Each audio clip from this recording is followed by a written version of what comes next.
Mi esposa dijo, no es mi deber cumplir tus deseos, y yo demostré que el matrimonio tampoco es el mío.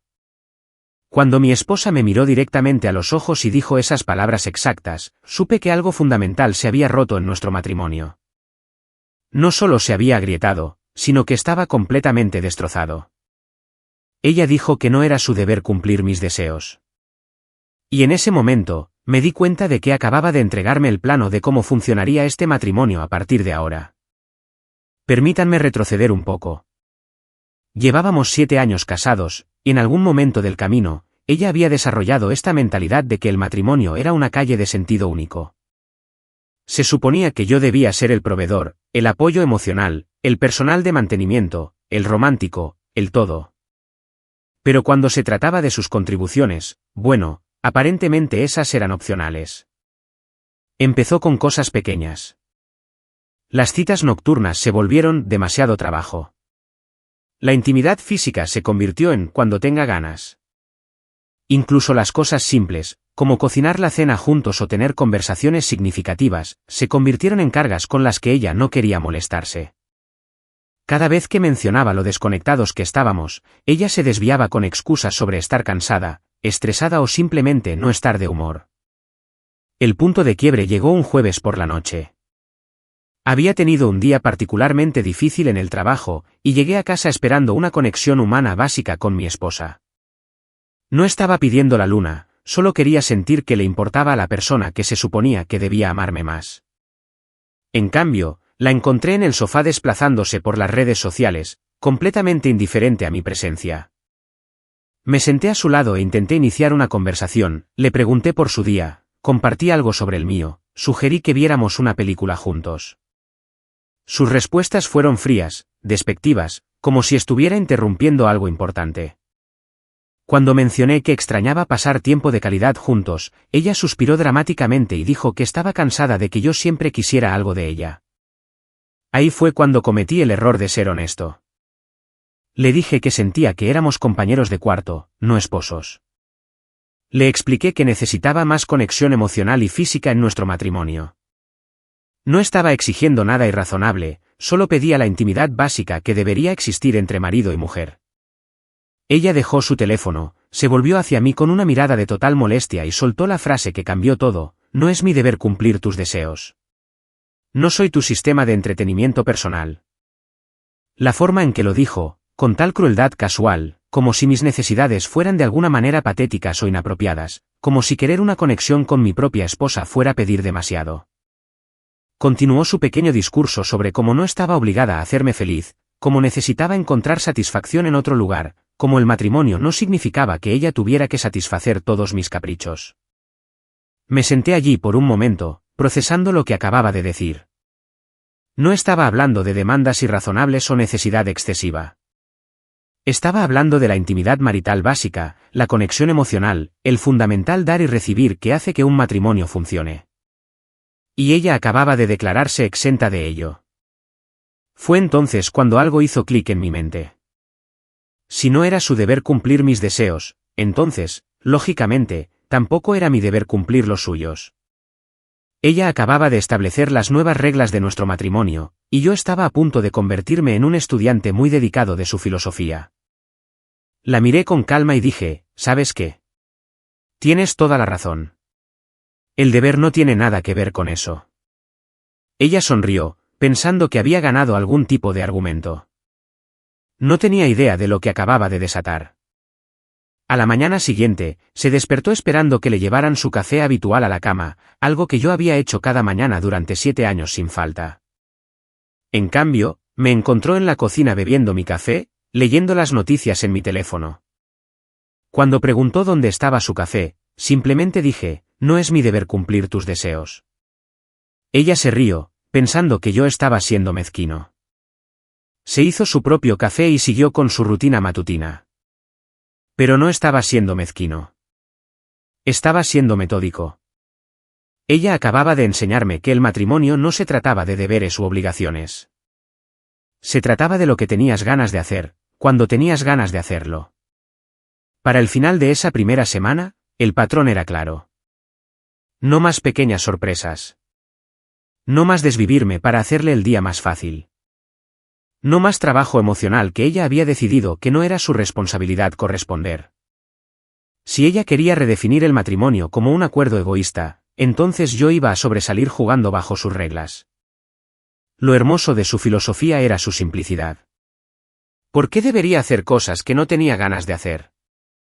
¿Por qué debería priorizar su comodidad cuando ella había dejado claro que mi comodidad no era su preocupación?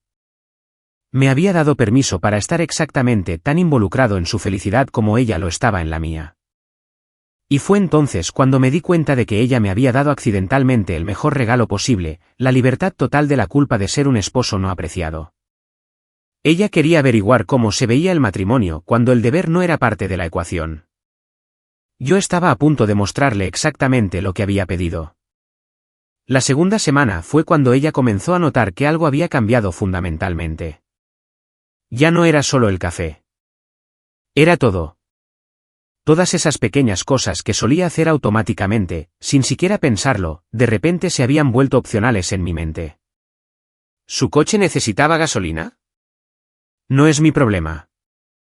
Ella siempre había sido capaz de llenar su propio tanque. ¿Su teléfono se estaba muriendo y necesitaba un cargador? Había uno arriba si quería ir a buscarlo. La cena ya no aparecía mágicamente en la mesa tampoco. Yo hacía exactamente lo que quería comer, cuando quería comerlo. La mejor parte fue verla tratar de procesar esta nueva realidad. Se quedaba parada en la cocina, mirando el mostrador vacío donde solía estar su plato, claramente confundida sobre por qué yo no había hecho automáticamente suficiente para dos. Cuando preguntó al respecto, simplemente me encogí de hombros y dije, hice lo que tenía ganas de hacer. Empezó a frustrarse, pero no podía reclamarme nada sin sonar como una completa hipócrita. Después de todo, estas eran sus reglas. Ella había establecido que los esposos no estaban obligados a desvivirse el uno por el otro. Yo solo estaba siguiendo su ejemplo. El punto de inflexión llegó cuando se enfermó con un fuerte resfriado. Normalmente, yo habría sido el esposo obediente, trayéndole sopa, medicina, revisando cómo estaba a lo largo del día. En cambio, la traté exactamente como ella me había estado tratando cuando yo necesitaba apoyo emocional o conexión física, con educada indiferencia. Ella estaba en la cama, claramente miserable, y preguntó si podía recoger alguna medicina de la farmacia. Yo estaba sentado en mi sillón leyendo un libro, y ni siquiera levanté la vista. No estoy realmente de humor para salir ahora mismo, dije, usando el mismo tono que ella había usado conmigo innumerables veces. Quizás más tarde si tengo ganas. La expresión de shock en su rostro no tenía precio. Ella realmente dijo, pero estoy enferma. Y respondí con, eso suena como un problema, tuyo. La misma frase que ella había usado cuando intenté hablar con ella sobre sentirme desconectado en nuestro matrimonio. Por primera vez en meses, vi una emoción genuina en sus ojos. No la fría indiferencia a la que me había acostumbrado, sino dolor real. Fue fascinante verla experimentar lo que yo había estado viviendo durante tanto tiempo, la comprensión de que a tu cónyuge simplemente no le importan tus necesidades o tu malestar. Ella pasó los siguientes días en la cama cuidándose a sí misma, y pude notar que estaba empezando a entender lo que yo había estado tratando de explicar sobre sentirme descuidado. Pero en lugar de tener un momento de claridad, se aferró a su posición. Cuando finalmente se recuperó, intentó tener una conversación sobre mi comportamiento reciente. Dijo que yo estaba siendo frío y distante, que no estaba actuando como yo mismo. Casi me río de la ironía. Ella estaba describiendo exactamente cómo me había estado tratando durante meses. Pero ahora que ella estaba en el lado receptor, de repente era un problema. Le expliqué muy calmadamente que simplemente estaba adoptando su filosofía sobre el matrimonio. Si no era su deber cumplir mis deseos, entonces ciertamente no era mi deber cumplir los suyos. Ella trató de argumentar que lo que yo estaba haciendo era diferente, que yo estaba siendo deliberadamente malo. Pero le señalé que estaba haciendo exactamente lo que ella había estado haciendo, solo que de manera más eficiente. La diferencia era que yo no fingía estar cansado, estresado o abrumado. Simplemente estaba siendo honesto sobre mis prioridades. Y aparentemente, hacer su vida más fácil no era actualmente una de ellas. No le gustó esta explicación. Quería que volviera a ser el esposo complaciente que hacía cosas por ella por amor. Mientras mantenía su posición de que no me debía la misma consideración, la hipocresía era asombrosa, pero no me sorprendió. Las personas que se aprovechan de los demás rara vez reconocen cuando se cambian las tornas. Fue entonces cuando empezó a intentar negociar. Se ofrecía a hacer pequeñas cosas por mí si yo volvía a mis viejos patrones. Pero estos no eran gestos genuinos de amor o asociación. Eran intercambios calculados, diseñados para hacerme volver a servirla sin cambiar realmente su actitud fundamental sobre el matrimonio. Rechacé estas ofertas cortésmente pero con firmeza. Le dije que no estaba interesado en una relación transaccional, donde la amabilidad fuera algo por lo que hiciéramos trueque. Si ella quería hacer cosas agradables por mí, era bienvenida a hacerlas libremente, de la misma manera que yo solía hacer cosas por ella. Pero no iba a ser manipulado para reanudar mi antiguo papel como el único interesado en hacer que este matrimonio funcionara. La casa se volvió muy silenciosa durante este periodo. Coexistíamos como extraños educados, cada uno ocupándose de sus propias necesidades, ninguno desviándose de su camino por el otro. Era exactamente lo que ella había pedido cuando dijo que el matrimonio no se trataba de deber u obligación. Pero podía ver que ella comenzaba a romperse. Se había acostumbrado tanto a tener un esposo que anticipaba sus necesidades, que hacía su vida más fluida y cómoda sin que se lo pidieran. Ahora que esos beneficios habían desaparecido, estaba empezando a entender lo que realmente había perdido cuando decidió que ser una esposa considerada era opcional. Lo curioso era que sentía más paz de la que había experimentado en meses. No más preguntarme si estaba haciendo lo suficiente. No más sentirme culpable por querer una asociación básica de mi esposa. Ella me había liberado de todo eso cuando estableció que solo éramos responsables de nosotros mismos. Simplemente no se había dado cuenta de que me estaba liberando de ser responsable de su felicidad también. La verdadera prueba llegó 3 semanas después, cuando llegó su cumpleaños. Esto iba a ser interesante. Durante años, me había esforzado al máximo por su cumpleaños, planeando cena sorpresa, comprando regalos pensados, asegurándome de que se sintiera especial y celebrada. Era una de esas cosas que realmente disfrutaba hacer porque me encantaba verla feliz. Pero ahora, operando bajo su nueva filosofía, tenía que preguntarme, ¿tenía ganas de celebrar su cumpleaños?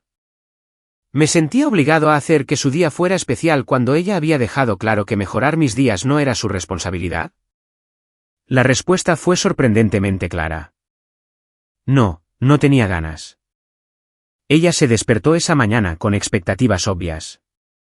Se quedó en la cama más tiempo de lo habitual, claramente esperando que yo apareciera con café y tal vez un regalo o flores. En cambio, me levanté, hice mi propio café y me dirigí al baño para mi rutina matutina. Cuando regresé, ella estaba sentada en la cama luciendo confundida. Entonces, dijo, tratando de sonar casual.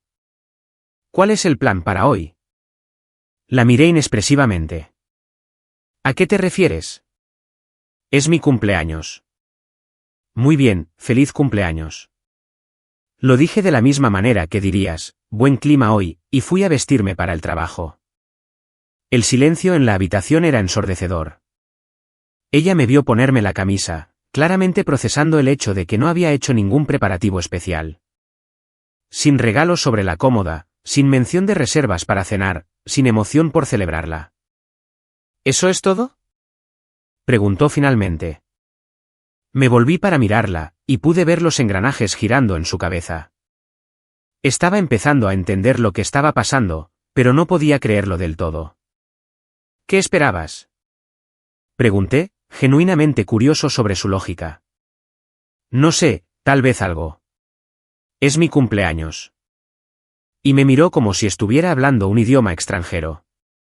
Se supone que los cumpleaños son especiales. Se supone que debes hacerlos especiales. Este era el momento que había estado esperando. La oportunidad perfecta para mostrarle exactamente cómo se veía su filosofía en la práctica. ¿Quién dice? Pregunté, sentándome en el borde de la cama. Quiero decir, según tú, no es mi deber cumplir tus deseos. Y en este momento, no deseo hacer un gran escándalo por tu cumpleaños. Simplemente no estoy de humor para eso. El color desapareció de su rostro. Finalmente entendió lo que yo estaba haciendo, pero entenderlo y poder argumentar en contra eran dos cosas diferentes. Eso es completamente diferente, dijo. Pero a su voz le faltaba convicción. ¿Cómo? ¿Por qué? Porque es mi cumpleaños. Es especial. También lo eran las noches cuando quería conectar con mi esposa. Esas eran especiales para mí. Pero no te sentiste obligada a hacerlas especiales para mí. Ella intentó un enfoque diferente. Los cumpleaños son diferentes. Todo el mundo celebra los cumpleaños. No todo el mundo. Algunas personas no tienen ganas de celebrar. Algunas personas piensan que todo el asunto es arbitrario y sin sentido. Algunas personas simplemente están demasiado cansadas o estresadas para poner el esfuerzo. Estaba usando todos sus grandes éxitos, lanzándole sus propias palabras con precisión quirúrgica. Ella reconoció cada excusa, cada evasiva que había usado para evitar poner esfuerzo en nuestro matrimonio. Estás siendo cruel, dijo, y por primera vez, escuché dolor real en su voz. No, respondí con calma. Estoy siendo consistente. Tú me enseñaste que el matrimonio no se trata de hacer cosas que no tienes ganas de hacer. En este momento, no tengo ganas de celebrar tu cumpleaños. Tal vez me sienta diferente más tarde. Tal vez no. Pero no voy a obligarme a hacer algo solo porque tú lo esperas. Ella salió de la cama y comenzó a caminar por la habitación, claramente agitada. Esto es ridículo. Me estás castigando. No te estoy castigando. Estoy aplicando tu propia filosofía a tu propia vida. No puedes tener lo mejor de ambos mundos. No puedes declarar que los cónyuges no se deben consideración mutua y luego enojarte cuando no recibes consideración. El argumento que siguió fue intenso, pero permanecí tranquilo todo el tiempo. Ella lanzó todas las tácticas de manipulación que se le ocurrieron, pero yo tenía una respuesta para todas ellas porque eran todas cosas que ella me había dicho antes. Dijo que yo estaba siendo egoísta. Le recordé que ella me había dicho que necesitaba encontrar satisfacción en otro lugar en lugar de esperar que ella la proporcionara. Dijo que estaba destruyendo nuestro matrimonio. Le señalé que ella ya había establecido que el matrimonio no se trataba de obligación mutua. Dijo que estaba actuando como un niño. Mencioné que ella había actuado como si cuidar de mis necesidades emocionales estuviera por debajo de ella. Al final de la conversación, ella estaba llorando lágrimas de frustración. Y yo no sentí absolutamente nada. Ni satisfacción, ni culpa, ni ira.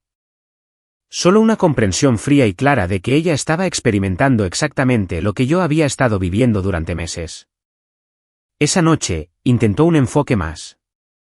Se vistió elegante, se maquilló y sugirió que fuéramos a cenar. Solo porque sí, dijo, tratando de sonar casual. No estoy realmente de humor, dije, acomodándome en mi sillón con un libro. Pero hice una reserva. Aún puedes ir o cancelarla. Lo que tengas ganas de hacer. Ella se quedó allí parada por un largo momento, vestida y sin ningún lugar a donde ir, finalmente entendiendo lo que se sentía al tener tus esfuerzos descartados con tal indiferencia casual.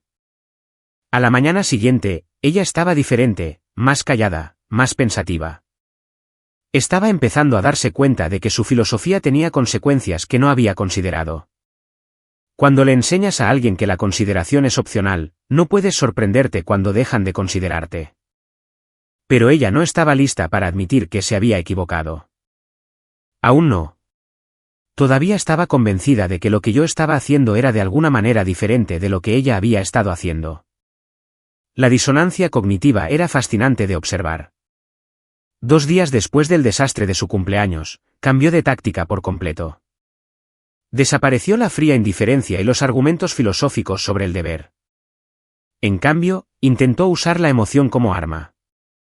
Empezó a llorar en momentos aleatorios, suspirando dramáticamente cada vez que yo estaba en la habitación y dándome esas miradas heridas, como si yo fuera el villano de alguna novela romántica trágica.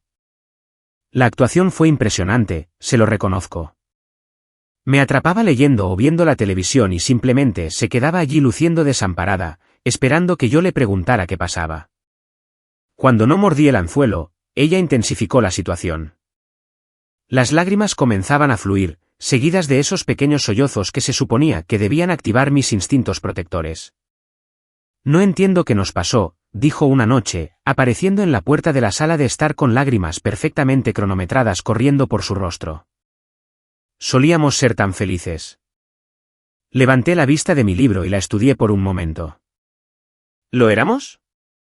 Recuerdo que tú eras feliz. Recuerdo que yo intentaba hacerte feliz. Pero no recuerdo que nosotros fuéramos felices juntos. No le gustó esa respuesta.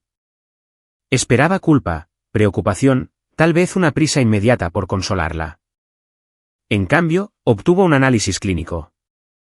Has cambiado, dijo, cambiando a una frecuencia emocional diferente. No eres el hombre con el que me casé. Tienes razón, estuve de acuerdo. El hombre con el que te casaste fue lo suficientemente estúpido como para pensar que el amor significaba hacer todo por alguien que no haría nada a cambio. He aprendido. Cuando las lágrimas no funcionaron, trajo refuerzos. Su hermana me llamó al trabajo, dándome sermones sobre cómo estaba tratando a mi esposa. Su madre apareció en la casa, exigiendo saber por qué estaba siendo tan cruel con su hija. Incluso nuestro vecino, que aparentemente había sido reclutado para esta intervención, hizo comentarios sobre cómo los matrimonios requieren compromiso y comprensión. La parte divertida fue escucharlos explicarme el matrimonio como si yo fuera algún tipo de aficionado. Hablaban sobre el amor y la asociación y poner a tu cónyuge primero, completamente ajenos a la ironía. ¿Dónde estaban estos sermones cuando mi esposa me trataba como una inconveniencia? ¿Dónde estaba toda esta sabiduría sobre el deber marital cuando ella se declaraba exenta de él? Escuché cortésmente cada intervención, luego expliqué calmadamente la situación. Les conté sobre su declaración de que cumplir mis deseos no era su deber y cómo yo simplemente había adoptado la misma filosofía. Les pregunté por qué pensaban que yo debía ser juzgado con un estándar diferente al de ella. Las respuestas fueron predecibles. Su hermana dijo, eso fue diferente, pero no pudo explicar cómo. Su madre afirmó que yo estaba siendo deliberadamente difícil, mientras ignoraba por completo los meses de indiferencia deliberada de su hija. El vecino murmuró algo sobre ser la mejor persona y se alejó rápidamente. Ninguno de ellos podía defender el doble rasero, pero ninguno de ellos estaba dispuesto a reconocerlo tampoco. Era más fácil pintarme como el malo que enfrentar el hecho de que mi esposa había creado esta situación completamente sola. La campaña de presión se intensificó durante la semana siguiente. Reclutó amigos, parientes lejanos, cualquiera que escuchara su versión de los hechos. Según su narrativa, de repente me había vuelto frío y desamorado sin razón alguna. Convenientemente omitió la parte donde había pasado meses tratándome exactamente de la misma manera. Pero no me molestó la presión social. En todo caso, fue validante. El hecho de que necesitara un ejército de personas para tratar de culparme para volver a mi antiguo papel solo demostraba cuán insostenible había sido ese papel. Una relación sana no requiere intervención externa para funcionar. El punto de quiebre llegó cuando intentó usar nuestras finanzas compartidas como palanca. Me informó que había hecho una compra grande sin consultarme, algo que nunca había hecho antes. Cuando le pregunté al respecto, se encogió de hombros y dijo que no se sentía obligada a discutir sus decisiones de gasto conmigo. La miré con genuina admiración. Eso es brillante, dije. Tienes toda la razón. Las decisiones financieras deben ser elecciones individuales. Me alegra que estemos en la misma página sobre esto. Su presunción duró exactamente hasta el día siguiente, cuando descubrió que yo había movido mi sueldo a una cuenta separada. Cuando me confrontó al respecto, usé sus palabras exactas contra ella, no me sentí obligado a discutir mis decisiones financieras con ella. Estaba furiosa, pero no podía discutir la lógica. Ella había establecido el precedente, y yo lo estaba siguiendo. La diferencia era que mi sueldo era significativamente mayor que su dinero para gastos discrecionales. Ella simplemente me enseñó que éramos compañeros de cuarto financieros, no socios financieros. No puedes hacer esto, dijo, con el pánico arrastrándose en su voz. ¿Por qué no? Es mi dinero por mi trabajo. Según tú, no estoy obligado a compartirlo solo porque estamos casados. Eso es diferente. Tenemos facturas que pagar. Responsabilidades. Las tenemos. Y yo pagaré mi mitad de las facturas tal como lo haría un compañero de cuarto responsable.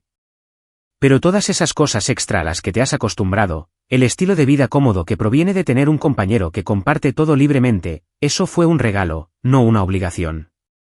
Y ya no tengo ganas de dar regalos. Por primera vez desde que comenzó todo esto, vi miedo real en sus ojos. Estaba empezando a entender que su filosofía tenía consecuencias más allá de la simple desconexión emocional. Cuando tratas el matrimonio como un acuerdo comercial en lugar de una asociación, obtienes un compromiso de nivel comercial, no una generosidad de nivel de socio. Esa noche, intentó un enfoque diferente. Intentó seducirme, algo que no había hecho en meses. Fue torpe y obviamente calculado, pero aprecié el esfuerzo.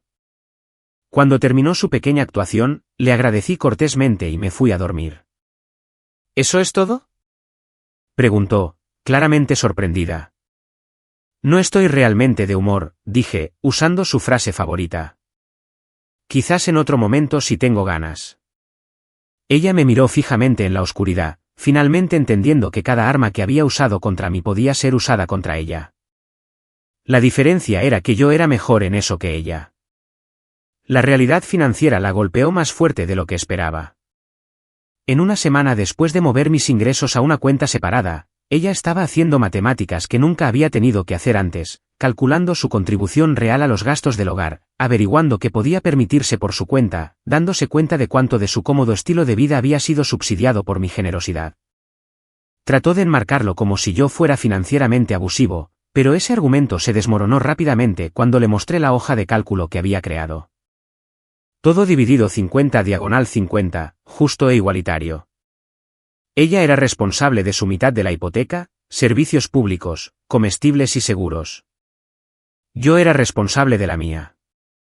Pura igualdad, exactamente lo que ella había estado defendiendo cuando declaró que el matrimonio no se trataba de obligación. Así no es como funciona el matrimonio, dijo, mirando los números. Según tú, así es exactamente como funciona el matrimonio. Dos personas independientes compartiendo espacio y gastos, cada una responsable de su propia felicidad y seguridad financiera. El pánico en su voz era evidente. ¿Pero qué pasa con las emergencias? ¿Qué pasa si sucede algo? Entonces lo manejarás de la misma manera que lo haría cualquier adulto independiente, tal como esperabas que yo manejara mis emergencias emocionales por mi cuenta. Se dio cuenta de que estaba atrapada por su propia lógica. Cada argumento que presentaba sobre por qué yo debía ayudarla financieramente era un argumento sobre por qué los cónyuges debían ayudarse mutuamente en general, pero no podía presentar ese argumento sin admitir que se había equivocado en todo lo demás. Fue entonces cuando jugó su última carta. Amenazó con el divorcio. Lo soltó con todo el drama que pudo reunir, parada en la sala de estar como si estuviera en un escenario. Si así es como quieres vivir, tal vez deberíamos simplemente divorciarnos. Tal vez este matrimonio se acabó. Levanté la vista de mi computadora portátil donde estaba pagando mi mitad de las facturas en línea. Está bien, dije simplemente. La palabra quedó suspendida en el aire como una bomba.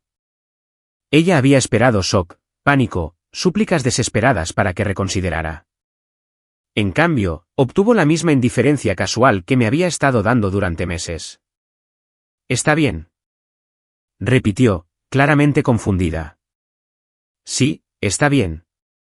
Si quieres un divorcio, obtén un divorcio. Eres una adulta independiente capaz de tomar tus propias decisiones. No necesitas mi permiso. Pero, ¿no te importa? ¿Sobre qué? ¿Sobre tu amenazando con irte? Ya te fuiste emocionalmente. Te retiraste de este matrimonio hace meses cuando decidiste que ser una esposa considerada estaba por debajo de ti. La única diferencia entre el divorcio y lo que tenemos ahora es el papeleo. Se quedó allí completamente desinflada. Su opción nuclear había sido recibida con un encogimiento de hombros. La amenaza que se suponía que me traería arrastrándome de vuelta, en cambio, había sido aceptada sin resistencia. Ya no te entiendo, dijo. Y por primera vez, sonaba genuinamente confundida en lugar de manipuladora. Me entiendes perfectamente. Estoy haciendo exactamente lo que me enseñaste a hacer. Estoy priorizando mi propia comodidad y felicidad sobre la tuya. Estoy tratando nuestra relación como un acuerdo casual en lugar de una asociación profunda. Estoy siendo indiferente a tus necesidades y despectivo con tus deseos. ¿Te suena familiar? Trató de argumentar que era diferente cuando ella lo hacía, pero las palabras salieron débiles y poco convincentes. ¿Cómo podría explicar por qué su indiferencia estaba justificada, pero la mía era cruel? Esa noche, intentó una última manipulación. Hizo una maleta y anunció que se iba a quedar en casa de su hermana unos días para pensar en las cosas. Estaba claramente diseñado para hacerme entrar en pánico y rogarle que se quedara. En cambio, le ayudé a llevar la maleta a su coche. Que te diviertas, dije, diciéndolo genuinamente. Tómate todo el tiempo que necesites. Ella se alejó, esperando que su teléfono sonara en unas horas, esperando mensajes de texto desesperados, rogándole que volviera a casa. En cambio, su teléfono permaneció en silencio. Pasé la noche haciendo cosas que disfrutaba, comiendo lo que quería, viendo lo que quería, existiendo en paz sin caminar sobre cáscaras de huevo alrededor de alguien que había dejado claro que mi comodidad no era su preocupación. 3 días después, regresó, no porque yo hubiera llamado o porque la hubiera extrañado, sino porque quedarse en casa de su hermana la había obligado a enfrentar algunas verdades incómodas. Su hermana le había hecho preguntas directas sobre por qué su esposo la estaba tratando de esta manera. Cuando explicó la situación, su hermana había sido menos comprensiva de lo esperado. Entonces, ¿te está tratando exactamente como tú lo trataste a él?, había preguntado su hermana. Es diferente, había insistido ella. ¿Cómo? No pudo responder a esa pregunta. Ni a su hermana, ni a sí misma, y definitivamente no a mí.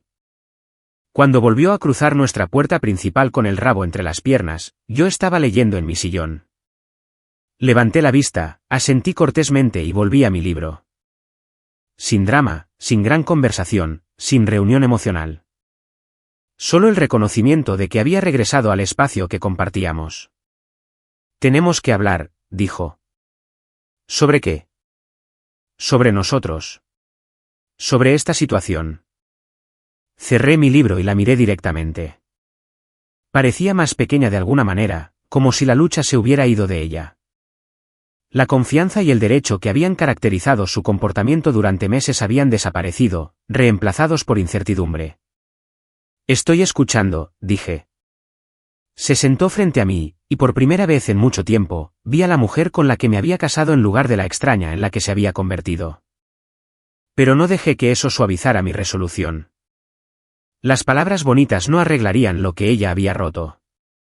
Solo las acciones podían hacer eso. Creo que entiendo ahora, dijo en voz baja. ¿Qué has estado tratando de mostrarme? ¿Y qué es eso? Que el matrimonio tiene que ir en ambos sentidos. Que no puedo esperar que te importen mis necesidades si a mí no me importan las tuyas. Era un comienzo, pero no se lo iba a poner fácil. Ella había pasado meses haciendo mi vida difícil. Ahora necesitaba demostrar que esta comprensión era genuina, no solo otra táctica de manipulación. Esa es una buena teoría, dije. Pero las teorías son fáciles. Las acciones son más difíciles. La conversación que siguió fue la más honesta que habíamos tenido en años. No porque de repente se iluminara, sino porque finalmente entendió que yo no iba a aceptar nada menos que una transparencia total. La vieja versión de mí se habría conformado con disculpas y promesas. Esta versión requería pruebas. Quiero arreglar esto, dijo, y pude notar que lo decía en serio. La pregunta era si entendía lo que realmente requería arreglar esto. ¿Arreglar qué exactamente?, pregunté. ¿El matrimonio? ¿O simplemente tu incomodidad actual con las consecuencias de tus elecciones? Se estremeció ante la franqueza, pero no se desvió. El matrimonio. Quiero arreglar nuestro matrimonio. Eso es interesante, porque hace unos meses dejaste muy claro que nuestro matrimonio no era algo que necesitara arreglarse. Estabas perfectamente satisfecha con el acuerdo donde yo daba todo y tú dabas lo que te daba la gana. Estaba equivocada. ¿Sobre qué específicamente? Esta era la prueba. Las disculpas genéricas no valían nada. Necesitaba saber que ella entendía exactamente lo que había hecho y por qué era inaceptable. Tomó aire y comenzó a enumerar sus errores. Cómo había dado por sentados mis esfuerzos. Cómo descartó mis necesidades como demandas irrazonables. Cómo había creado un doble rasero donde se esperaba que yo fuera un esposo devoto mientras a ella se le permitía ser una compañera de cuarto egoísta. Fue un buen comienzo, pero no me impresionó su capacidad para identificar problemas. Quería saber si era capaz de resolverlos. Entonces, ¿qué propones? Pregunté. Que volvamos a cómo eran las cosas antes. Respuesta incorrecta. ¿Antes de qué? ¿Antes de que decidieras que ser una esposa considerada era opcional? ¿Antes de que empezaras a tratarme como una inconveniencia? ¿Antes de que declararas que el matrimonio no se trataba de obligación mutua? Antes de todo eso, cuando éramos felices, yo nunca fui feliz con ese acuerdo. Simplemente era demasiado estúpido para darme cuenta de que se estaban aprovechando de mí. Quieres volver a eso porque funcionaba perfectamente para ti, pero me estaba matando lentamente y ya no estoy interesado en morir por tu comodidad. Parecía genuinamente sorprendida.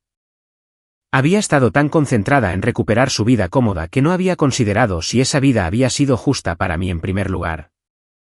Entonces, ¿qué quieres?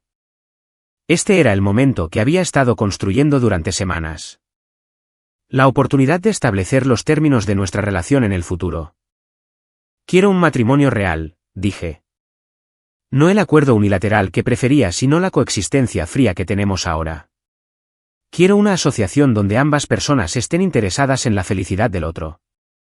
Donde ambas personas hagan sacrificios y ambas personas reciban beneficios. Donde nadie pueda declararse exento de consideración. Puedo hacer eso, dijo rápidamente. ¿Puedes? Porque significa renunciar a la posición de privilegio que has disfrutado. Significa que tus necesidades no tienen prioridad automáticamente sobre las mías. Significa que no puedes estar cansada, estresada o abrumada cada vez que necesito algo mientras esperas que yo esté disponible cada vez que tú necesitas algo. Asintió, pero pude verla procesando lo que esto realmente significaba. Se había acostumbrado a ser el centro de nuestra relación conmigo orbitando alrededor de sus necesidades y estados de ánimo. Una verdadera asociación requeriría que ella considerara mi órbita también. ¿Cómo empezamos? Preguntó. Nosotros no empezamos, dije. Tú empiezas. Tú creaste este lío con tu egoísmo, y tú lo arreglas con tus acciones. No voy a encontrarte a mitad de camino y fingir que ambos somos igualmente responsables de esta situación. A lo largo de las semanas siguientes, ella trató de demostrar que su cambio de opinión era genuino. Hacía café para los dos por la mañana. Preguntaba sobre mi día y realmente escuchaba las respuestas. Iniciaba el afecto físico sin que fuera calculado o manipulador. Incluso sugirió citas nocturnas y actividades que pudiéramos hacer juntos. Pero permanecí cauteloso. La confianza una vez rota no se repara con unas pocas semanas de buen comportamiento. Ella me había mostrado quién era realmente cuando pensaba que podía salirse con la suya. Ahora necesitaba ver quién era cuando sabía que estaba siendo evaluada. La verdadera prueba llegó cuando se estresó en el trabajo y volvió a sus viejos patrones. Llegó a casa exhausta y despectiva, esperando que yo me acomodara a su estado de ánimo mientras ella no proporcionaba nada a cambio. Fue sutil, pero estaba allí. La misma actitud de derecho que había comenzado todo este lío. No discutí ni di sermones. Simplemente ajusté mi comportamiento para que coincidiera con el de ella. Si ella estaba demasiado cansada para ser considerada, entonces yo estaba demasiado cansado para ser considerado. Si ella no tenía ganas de poner esfuerzo en nuestra interacción, entonces yo tampoco. En 2 días, se dio cuenta y corrigió el rumbo. Se disculpó por volver a caer en viejos hábitos e hizo un esfuerzo visible por estar presente y comprometida a pesar de su estrés laboral. Fue entonces cuando supe que el cambio podría ser real. No porque fuera perfecta, sino porque reconoció cuando estaba equivocada y lo arregló sin que yo tuviera que señalarlo. 6 meses después, teníamos algo que se parecía a un matrimonio real. No la versión de fantasía donde una persona hace todo el trabajo, sino la versión adulta donde ambas personas contribuyen porque quieren, no porque tienen que hacerlo. Ella nunca volvió a cometer el error de decirme que cumplir mis deseos no era su deber. Porque había aprendido que si el matrimonio no se trata de deber y consideración mutua, entonces no es realmente un matrimonio en absoluto. Son solo dos personas usándose mutuamente hasta que alguien se cansa del acuerdo. Le enseñé esa lección convirtiéndome en el mejor estudiante de su propia filosofía. Y al final, ella me lo agradecería. Porque una mujer que realmente quiere un esposo no quiere un hombre que acepte ser tratado como basura. Ella quiere un hombre que conozca su valor y exija ser tratado en consecuencia. La vieja versión de mí habría tolerado su falta de respeto indefinidamente, pensando que así era como se veía el amor. La nueva versión entendió que el amor real requiere respeto real, y el respeto no es algo por lo que ruegas. Es algo que ordenas al negarte a aceptar menos. Ella me había enseñado accidentalmente la lección más valiosa de mi vida: cuando alguien te muestra que tu felicidad no le importa, créele. Y luego muéstrale cómo se ve una vida sin tu felicidad. Nuestra historia ha llegado a su fin. Si has llegado hasta aquí, ¿qué tal si te suscribes a nuestro canal? Nos ayuda inmensamente. He seleccionado otros 2 vídeos para ti que estoy seguro de que disfrutarás. Siéntete libre de hacer clic en ellos. Te estaré esperando en la próxima historia. Nos vemos pronto.